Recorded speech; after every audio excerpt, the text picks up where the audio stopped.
Welcome back to another episode of the Microgreen Thumbcast. This is the go-to podcast for all things microgreens. I'm Mike with the Microgreen Business Coaching and Itty Bitty Microfarm, and today we're diving deep into part 3 of our series, dealing with competitors and blazing your own trail. In case you missed the last week's episode, we focused on market research. Today we're going to focus on how we use market research for our competitors' analysis. Before we dive into the nitty-gritty, let me introduce you to the man, the myth, the legend, the sultan of sprouts, the mysterio of microgreens, the guy who once grew arugula so good it made a chef cry. My co-host, Andy. How's it going today, Andy? Good. All right. Well, let's talk a little bit about pricing strategy. And when you look at your competitors' pricing, are they the Louis Vuitton of microgreens, or are they the Walmart? And how do they justify their pricing?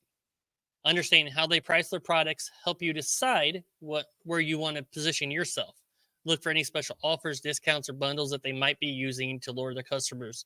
It's all part of the pricing game. Check them out. They can give you a lot of great ideas. And don't just check out competitors that are in your neighborhood. Check out competitors like us, Andy's, everybody around the country. Get ideas from them. We did that in the very beginning. We checked everybody we could check out online. We got the great tool of online. You can go check everybody out from around the country. Andy, did you do any of that? Yeah, I mean, to a certain extent, but it's funny because I can actually claim that one of the biggest well-known microgreen growers on the earth probably actually stole content from my page that I created.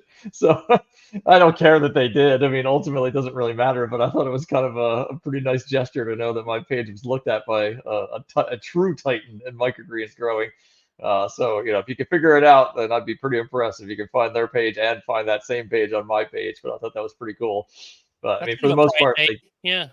I mean, definitely, there's so many very creative people out there that are doing really creative things, and it's nice to see like different ideas. I mean, I share with people all the time that I talk to in like our coaching classes and stuff, like some sale ideas and promos and things like that we've done in the past to hopefully be able to use, try and gain more customers. So it's good to keep an eye on everybody and see what they're doing, both price wise and just creativity wise, and think about some ideas that you may be able to use from yourself. I mean, obviously, if you have a competitor that's literally in the next neighborhood over, don't go stealing their ideas because you look idiotic. But, if Mike or me are running a cool promo and you're not within our region, then, I mean, I'm not going to speak for Mike, but I don't care if you use the same ideas, I mean.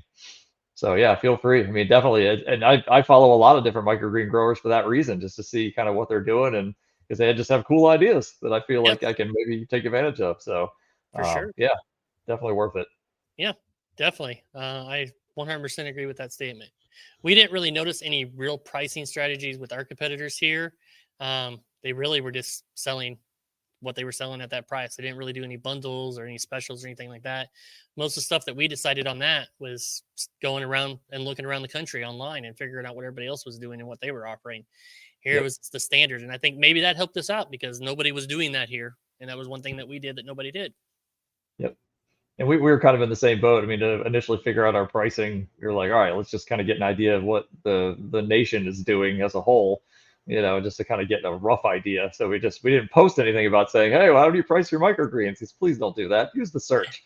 Yes. There's a million people that have posted about it, but at least it gave us kind of, just searching through there and finding, okay, everybody's probably roughly $5 to $7 for a 2-ounce pack. Some that are a little higher, those I don't think we're in that realm where we can get that kind of money here, but it kind of gave us at least a starting point. And the same with seeding and everything else. I mean, at least just get a starting point. It's not going to be exact for you. Your pricing may be too high. $5 for 2 ounces may not be enough, here, or maybe too much in other areas. So, just use it as a guide to get started. And at least that way you can figure out if it's going to work for you specifically. And you can use Mike's awesome little pricing sheet that he's giving away for free, to try and figure that out for yourself. So make sure you get on there and sign up for that. Yes, definitely. It's a